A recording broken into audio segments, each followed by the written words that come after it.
Hello, my name is चिंतन। तो अब हम कर रहे हैं part 2 chapter 1 chemical reactions and equation. तो पिछले क्लास में हमने क्या किया, केमिकल रिएक्शन के बारे में पढ़ा, उसकी इक्वेशन के बारे में पढ़ा, बैलेंसिंग कैसे करते हैं उसके बारे में पढ़ा। और आज का टॉपिक है हमारा types of chemical reaction. Chemical reaction के कौन कौन से टाइप्स हैं, वो क्या होती हैं, किस तरह से होती हैं, कैसे होती हैं। उससे पहले हमारा जो मैंने बात करी थी कि हम करेंगे केमिकल फॉर्मूलाज कुछ इम्पोर्टेंट, वो करते हैं। तो मैंने नोट में थे साथ में। अब यहाँ पे आपको क्या करना है, फटाफट से अपनी नोटबुक पे ये लिखना है। बेसिक है, बिल्कुल ईजी है। पहला है silver chloride,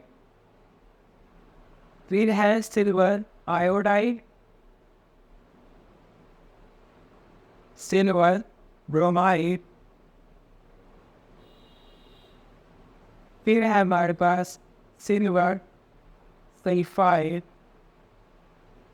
silver sulphate, lead iodide,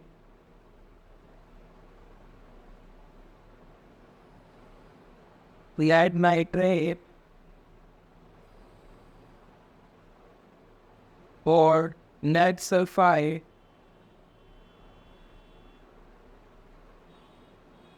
और लेड सल्फेट। अभी इतने करते हैं, फिर आगे नेक्स्ट करेंगे।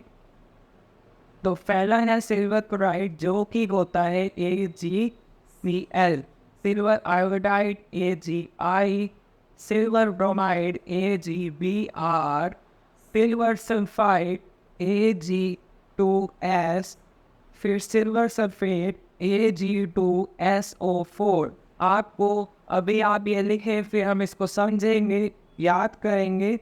आगे है lead iodide PbI2, lead nitrate PbNO3 का 4 twice, lead sulphide PbS, lead sulphate PbSO4। हाँ जी, तो यहाँ तक आप नोट करिए पोस्ट करके। अब इनको समझते हैं।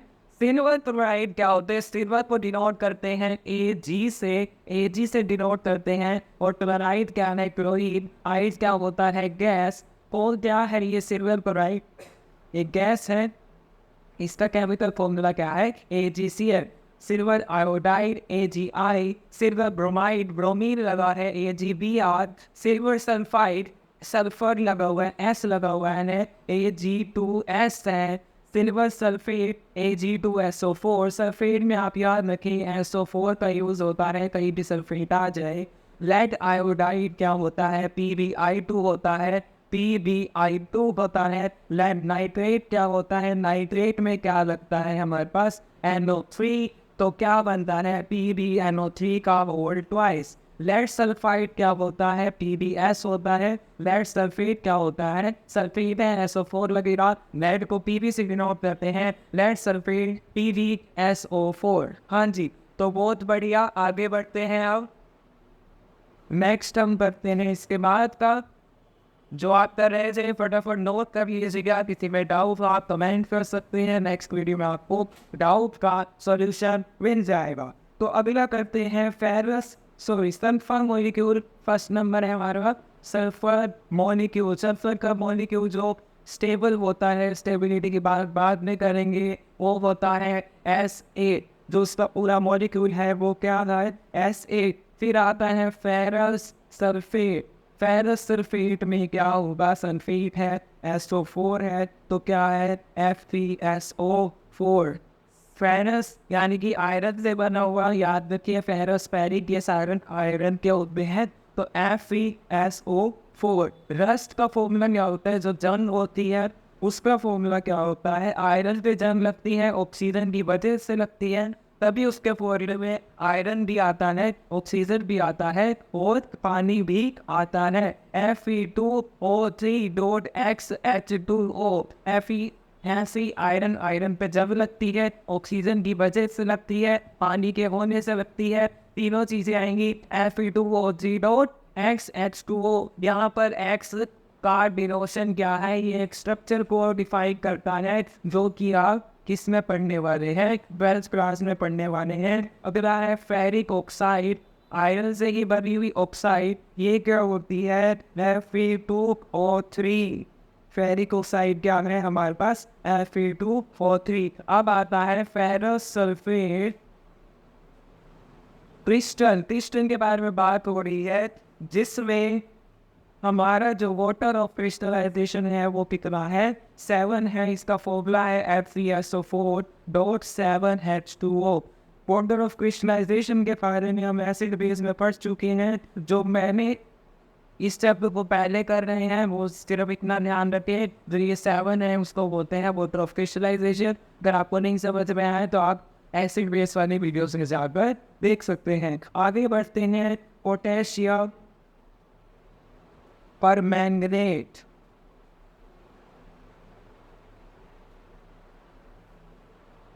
हाँ जी, पोटेशियम परमैंगनेट, पोटेशियम है, के है, Mn है, मैंगनीज लगा हुआ है, और 8 की वजह से क्या लगता है, ऑक्सीजन। सल्फेट में SO4 8 है, ऑक्सीजन को 4 लगा हुआ है। ध्यान से करिएगा, अभी पूरा कंपाउंड बनाना हम 9th में भी पढ़ चुके हैं, लेकिन हमारा धीरे धीरे हम आगे बढ़ेंगे। हमारी प्रैक्टिस और हमें इनके आयंस, इनकी वैलेंसीज हमें क्या करवाती हैं, इनका फॉर्मूला बनाना सिखाती हैं। लेकिन अभी हम क्या कर रहे हैं, ओनली बेसिक कर रहे हैं, नहीं याद कर रहे हैं। अगला करते हैं जिसका नाम वो वीडियो पर पॉज जरूर करके लिख लेना। अगला है हमारे पास पोटेशियम डाइक्रोमेट,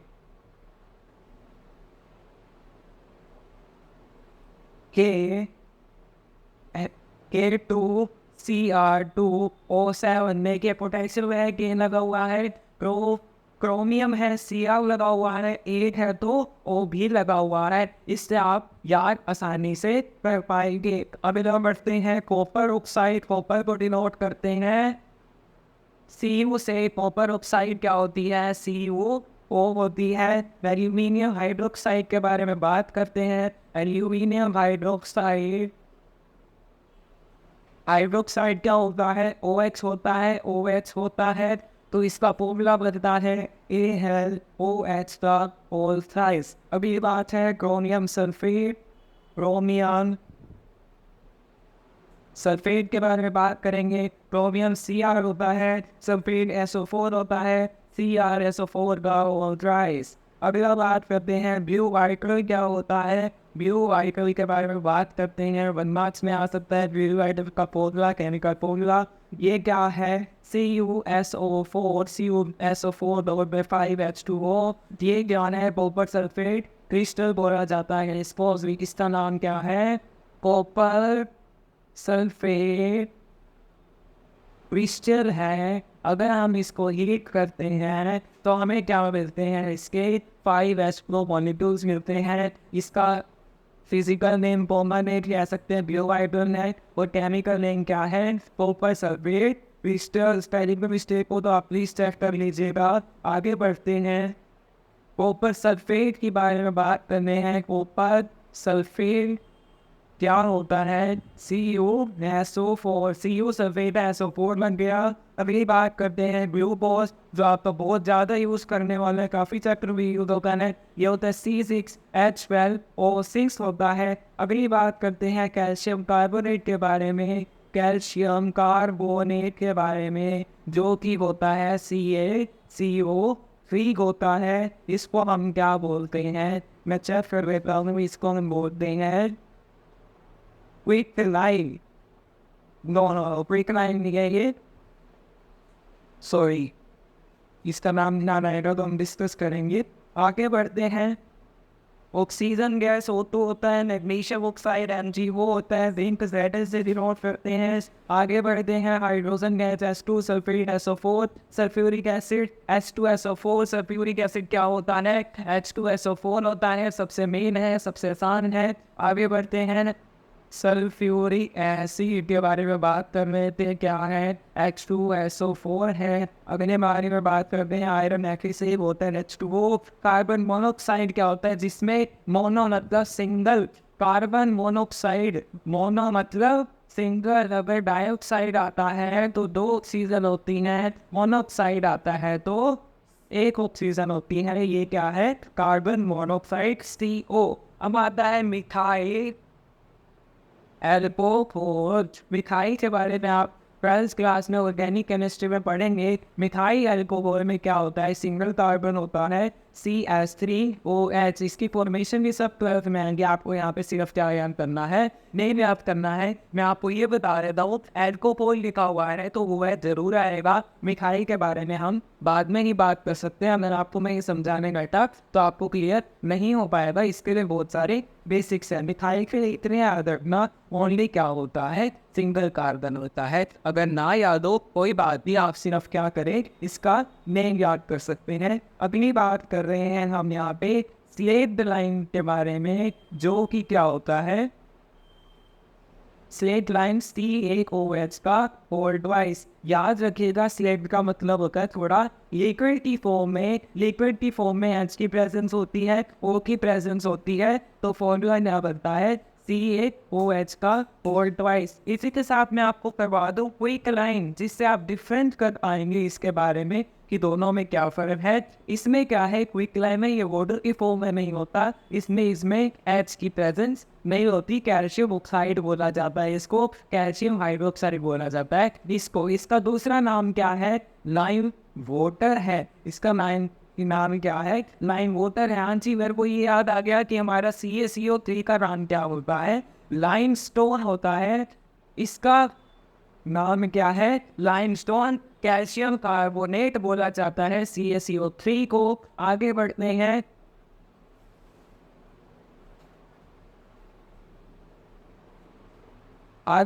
हैं, हम बैरियम सल्फेट की तरफ। यस, बैरियम, पहले है barium chloride Ba, barium Ba chloride Cl लगेगा, BaCl2 होता है। आगे बढ़ते हैं बैरियम सल्फेट की तरफ। बैरियम सल्फेट है, SO4 लगेगा तो BaSO4। अगला आता है सोडियम जिंकेट, Z के साथ क्या लगा है, 8 लगा है, ऑक्सीजन आएगा, सोडियम Na2, ऑक्सीजन है O2, सोडियम से Na, जिंक से Zn, A से O लगा है। आपको ये नेम क्या करना है, याद करना है, Na2ZnO2। अगला आता है लाइम वाटर। सेम हमने बात करी थी, क्या होता है, CaOH का और ट्वाइस, हम बात पहले कर चुके हैं। अगला करते हैं एमोनियम क्लोराइड। एमोनियम क्लोराइड क्या होता है, एमोनिया से बना हुआ, NH3 से बना हुआ क्या है, साथ में क्लोराइड है,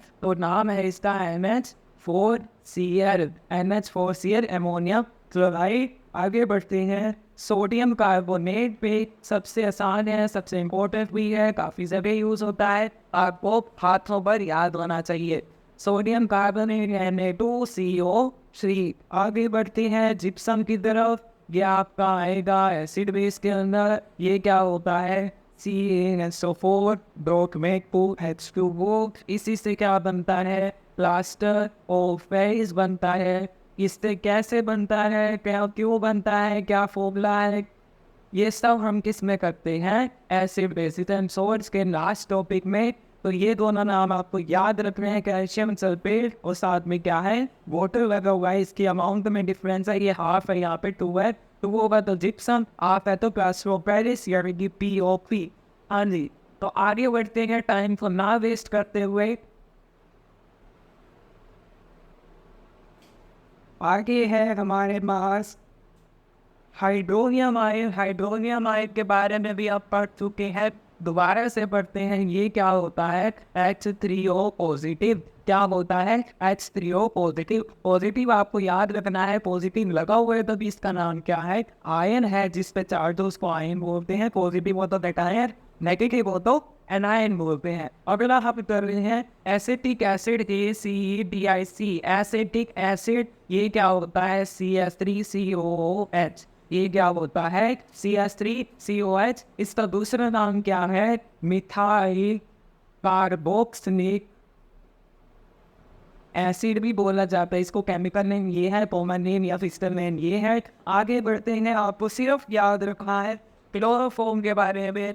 क्लोरोफॉर्म क्या होता है, इसका केमिकल फॉर्मूला होता है CHCl3। Yes, CH3। अगर मैं बात करूँ फ्लोरोफॉर्म के बारे में तो Cl3 लगा हुआ है। ब्रोमोफॉर्म की बात करूँगा तो क्या लग जाएगा, Br लग जाएगा एज इट इज। हाइड्रोफॉर्म के बारे में बात करूँगा तो क्या लग जाएगा, सीधा सीधा CH3। बहुत सारे हैं जिसका फॉर्म ऑफ फ्लोरो है तो Cl3, ब्रोमो है तो Br3, सॉरी यहाँ पे Br रह गया, Br3, आइडो है को CH3। यस, नेक्स्ट करते हैं, बहुत आसान है, आपको सिर्फ क्या रखना है, इनको माइंड में रखना है, आपके लिए क्वेश्चंस क्या हो जाएंगे, आसान हो जाएंगे। इथेनॉल क्या होता है, इथ है 2 कार्बन लगेंगे, C2H5OH। इथेनॉल क्या होता है, C2H5OH।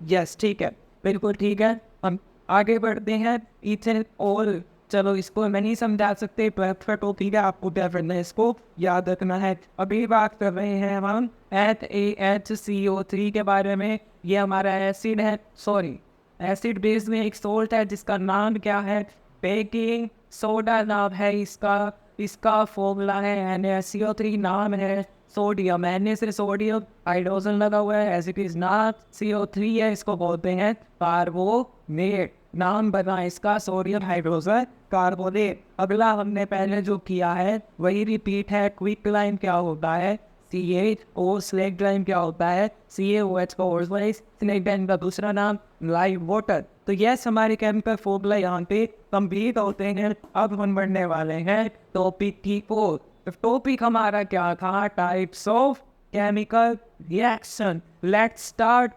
आप 2 मिनट का रेस्ट ले सकते हैं, अभी फोर्स करें और रेस्ट लें ज़रूर, क्योंकि रेस्ट आपको माइंडसेट को ठीक रखता है। आगे बढ़ते हैं टाइप्स ऑफ रिएक्शन के बारे में। Types of chemical reaction, yes.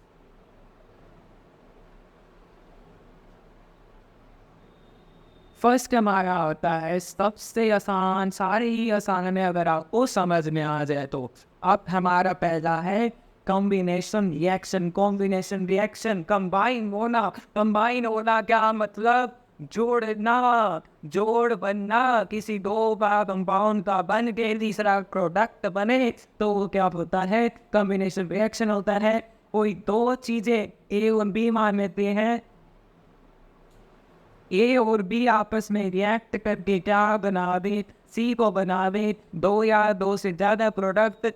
कोई और, सॉरी 2 या 2 से ज़्यादा रिएक्टेंट प्रोडक्ट में चेंज हो रहे हैं तो वो क्या है, कंबाइन हो रहे हैं। ये ध्यान रखिएगा, कंबाइन हो रहे हैं, दोनों मिलकर कुछ बना रहे हैं तो क्या होगी, कॉम्बिनेशन रिएक्शन होगी। बात यहाँ पर करी हुई है एग्जाम्पल की। सेम एग्जाम्पल है, क्विक लाइन है, जल्दी से रिमाइंड करें आपके माइंड में, क्विक लाइन का केमिकल फॉर्मूला क्या होता है, CaO। अगर मैं इसमें वाटर ऐड कर देता हूँ, मैंने बात करी थी स्लेट लाइन के बारे में, उसमें क्या होता है, वाटर की प्रेजेंस होती है, OH होता है। एज इट इज क्या किया, क्विक लाइन सॉलिड था, उसमें वाटर को ऐड किया तो क्या बन गया हमारे पास, स्लेट लाइन, लाइन वाटर बन गया। कुछ बड़ी मुश्किल बात नहीं है। क्या किया, क्विक लाइन में वाटर को ऐड किया, हमारा क्या बन गया, स्लेट लाइन बन गया। आपको समझ में आ गया होगा हमने नेम्स को, केमिकल फॉर्मूला को इनसे पहले क्यों पढ़ा। तो हाँ जी, ये क्या है हमारी कॉम्बिनेशन रिएक्शन।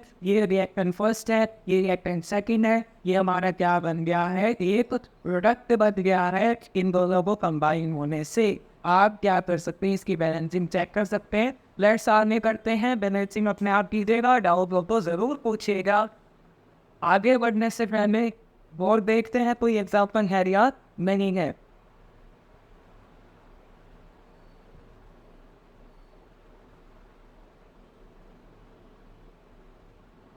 आप डेफिनेशन कर लीजिए इसकी, सच रिएक्शन, सॉरी डायरेक्टली देते हैं, a reaction in which a single product is formed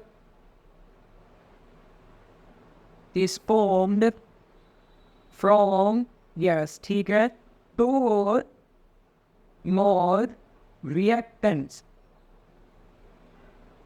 A reaction in which a single product is formed from 2 or more reactants or is called combination reaction. वही बात है, English में लिखी है, आपको definition याद क्या करनी है, सिंपल सी बात है, जिसमें कंबाइन हो, कंबाइन क्या हो रहे हैं, रिएक्टेंट्स हो रहे हैं, क्या बना रहे हैं, सिंगल प्रोडक्ट बना रहे हैं। इंग्लिश में कैसे लिखा है, reaction in which a single product is formed from two और more reactant is called combination reaction. कोई बड़ी बात नहीं थी। आगे बढ़ते हैं, एनसीईआरटी के बेसिस पे ही चल रहा है, ध्यान रखिएगा। आप एनसीईआरटी बुक्स को साथ रख सकते हैं, कुछ भी कंफ्यूजन हो आप पूछ सकते हैं।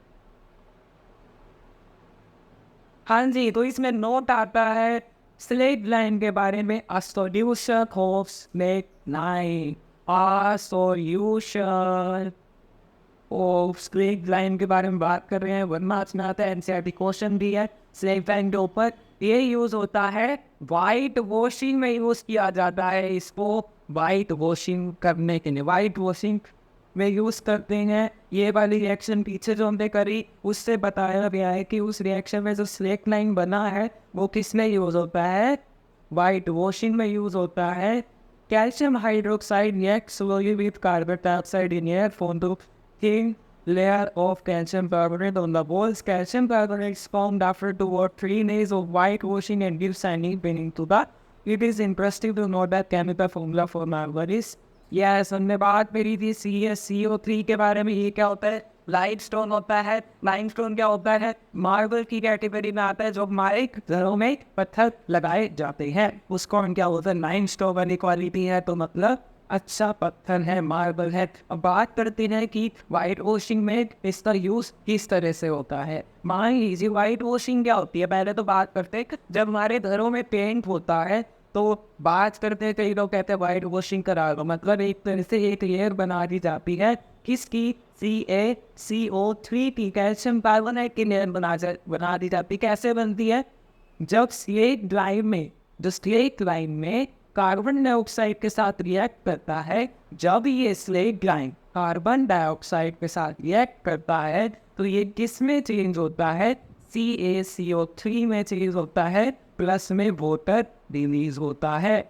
अब बात करते हैं ये क्या है, स्लेट लाइन, ये क्या है, कार्बन डाइऑक्साइड। अगर ये फॉर्म रिएक्ट कर जाते हैं तो ये क्या बनता है, कैल्शियम कार्बोनेट। कैल्शियम पत्थर वाली शाइन देता है हमें, ये कैल्शियम कार्बोनेट बन जाता है। तो ये हमें क्या देता है, शाइन देता है, दीवारों में शाइन आती है, तभी ये किस पे यूजफुल है, वाइट वॉशिंग में यूजफुल है। आगे बढ़ते हैं, let us discuss some more examples of combination reaction. उसके कुछ एग्जांपल करते हैं, थोड़ी स्पीड में करेंगे, ये चैप्टर बहुत छोटा है, इस पर टाइम लगाना बहुत बेवकूफ़ी की बात होगी, क्योंकि ये बहुत आसान चैप्टर है, इसमें आपको कुछ नहीं करना, रिएक्शंस के बारे में पढ़ो, उनको लर्न करो, एग्जांपल्स करो, चैप्टर फिनिश।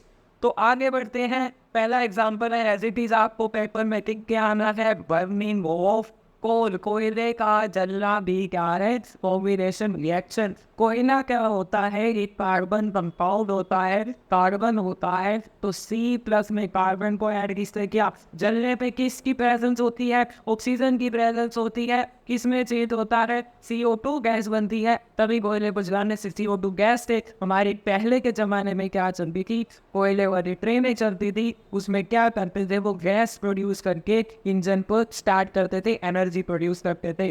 लेट्स अगला एग्जांपल करते हैं, let's do next example, formation.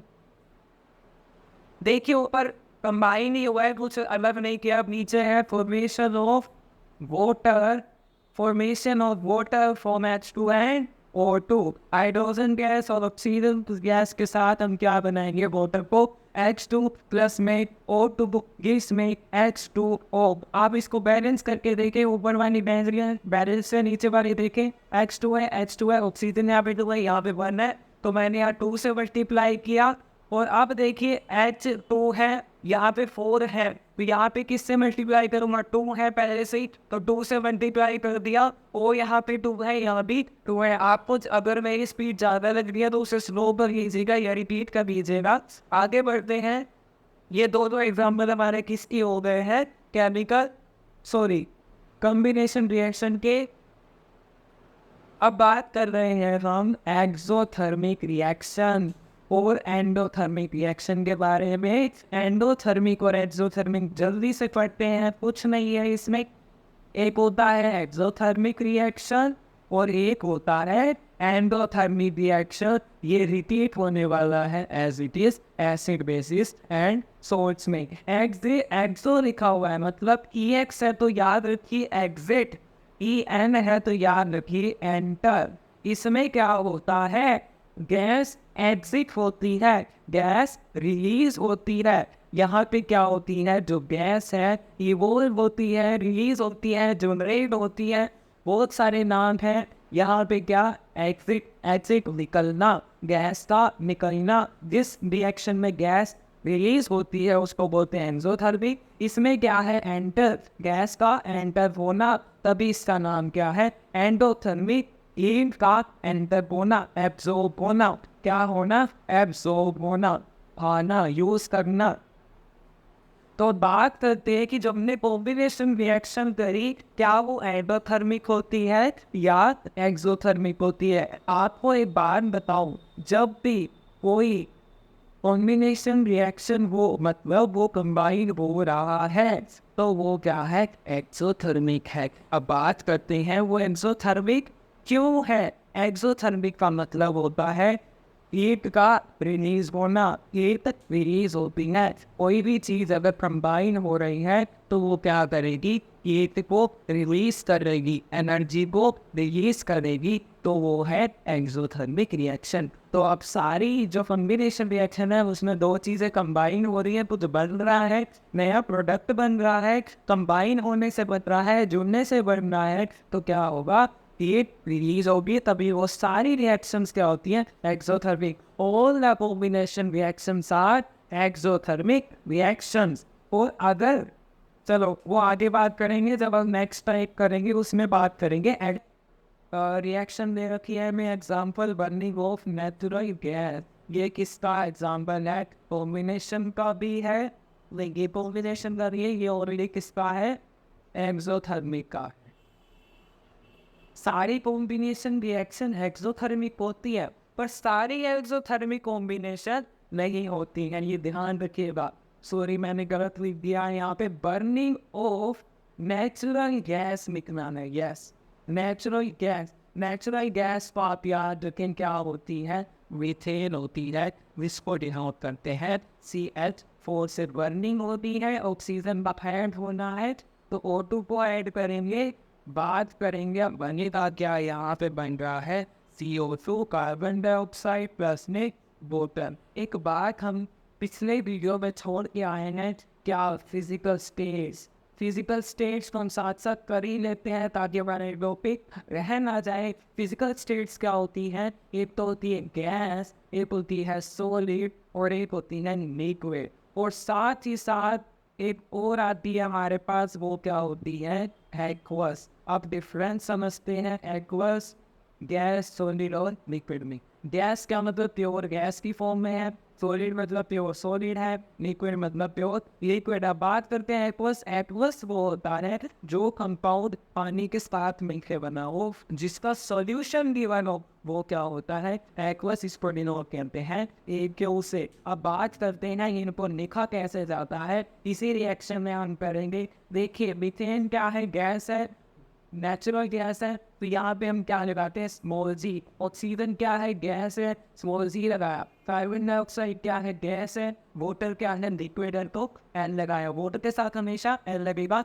लेकिन वाटर और कंपाउंड कोई मिल के सोल्यूशन बना रहा है उसके साथ क्या लगेगा, एक्वस लगेगा। चलिए अगला करते हैं हम।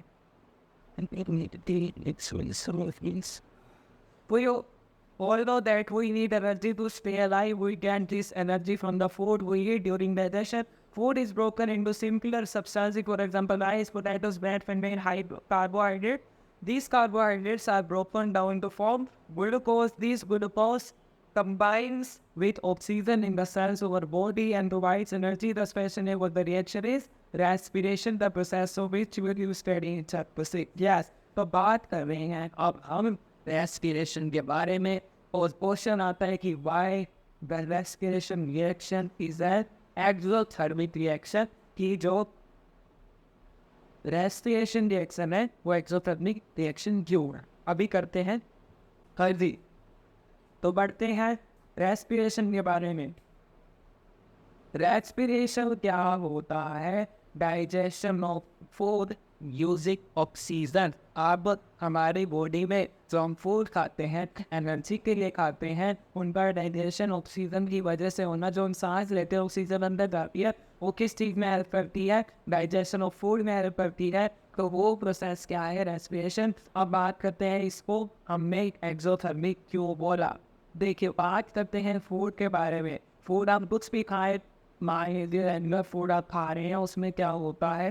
कार्बोहाइड्रेट्स होते हैं। कार्बोहाइड्रेट्स क्या होते हैं? कार्बोहाइड्रेट्स को बनाने के लिए कार्बोहाइड्रेट उसके अंदर से निकलता है, फूड के अंदर से निकलता है, फूड को सिंपलर करने पे निकलता है, फूड को तोड़ने पे निकलता है, फूड को टूटने के लिए क्या चाहिए? एनर्जी तो चाहिए। अब बात हमने कही थी कंबाइन रिएक्शन, कॉम्बिनेशन रिएक्शन में वो क्या करता है? कंबाइन करता है। कंबाइन होने से क्या होती है? हीट जनरेट होती है, हीट रिलीज होती है। अभी इसको क्या बोलते हैं? Exothermic reaction. During digestion food is broken into simpler substances. For example, rice, potatoes, bread contain carbohydrates. These carbohydrates are broken down to form glucose. This glucose combines with oxygen. अब बात करी जब ये फूड टूट के carbohydrates में आया, अब ये कार्बोहाइड्रेट्स ने क्या किया? ग्लूकोज में चेंज हुआ। किस में चेंज हुआ? ग्लूकोज में चेंज हुआ। ग्लूकोज किसके साथ रिएक्ट करता है? ऑक्सीजन के साथ, को फॉर्म एनर्जी बनाने के लिए। अब यहाँ पे जो रिएक्शन हुई है ये क्या है? कॉम्बिनेशन रिएक्शन हुई। इसके आप फॉर्मूले कहेंगे तो यहाँ पे प्रोडक्ट प्लस में एनर्जी आएगा। अब यहाँ पे कॉम्बिनेशन रिएक्शन है, कॉम्बिनेशन है तो रिलीज होगी, हीट रिलीज है तो वो एक्सोथर्मिक है। एज इट इज आपको एनसीईआरटी पेज नंबर 7 पे मिल जाएगा। कई बुक्स में पेज नंबर चेंज भी हो सकते हैं। रेस्पिरेशन वाला टॉपिक आप जरूर मार्क कर लीजिए कि एज इट इज क्या आता है, क्वेश्चन आता है। दोबारा रिपीट करते हैं, फूड का हमारे बॉडी के अंदर जाना, फूड से कार्बोहाइड्रेट्स अलग होना, कार्बोहाइड्रेट से हाइड्रेट्स का ग्लूकोज में चेंज होना, फिर ग्लूकोज क्या करता है? ऑक्सीजन के साथ कंबाइन होकर क्या बनाता है? एनर्जी बनाता है। वो तब क्या करता है? एनर्जी रिलीज करता है। तभी उसको क्या बोला है? Exothermic reaction. इसकी रिएक्शन हाँ जी यहाँ पे दे रखी है, 6C6H12O6। ये क्या है हमारे पास? एक्वस है, ग्लूकोज है, एक्वस सोल्यूशन में मिलता है, प्लस में ऑक्सीजन। ये क्या है? गैस मिलती है हमें। सॉरी, हमारे डाइजेशन के प्रोसेस में ये क्या बन चुकी होती है? एक्वस वाटर के साथ मिलके। तो ये इसमें चेंज करती है, हमें क्या मिलता है? इसमें हमें 6CO2 प्लस में 6H2O प्लस में एनर्जी। यस, प्लस में एनर्जी। एनर्जी का रिलीज होना क्या डिफाइन करता है? ये क्या है? Exothermic reaction. अब हम इसकी फिजिकल स्टेट्स, कार्बन डाइऑक्साइड क्या है? गैस, जो वापिस हमारे बॉडी से रिलीज हो जाती है। हमारे बॉडी में पानी जनरेट होता है जो कि लिक्विड में ही है। और एनर्जी क्या है? हमारे जो एनर्जी हम यूज़ करते हैं वो हमें कहाँ से मिलती है? हमारे और प्रोसेस आप देख रहे हैं, फूड से कैसे कैसे चेंज हो गया हमें एनर्जी मिली। तो ये रिएक्शन आपको याद होनी चाहिए। आगे बढ़ते हैं। द डीकम्पोजिशन ऑफ वेट कुछ नहीं है आगे, सेम लाइन के लिए। नेक्स्ट टॉपिक आएगा हमारा डीकम्पोजिशन रिएक्शन। उसके बाद हम 3-4 और टाइप्स पढ़ने वाले हैं, वो करते हैं हम नेक्स्ट वीडियो में। आज के लिए इतना ही। वीडियो अच्छी लगी हो तो लाइक शेयर सब्सक्राइब करें। Thank you very much.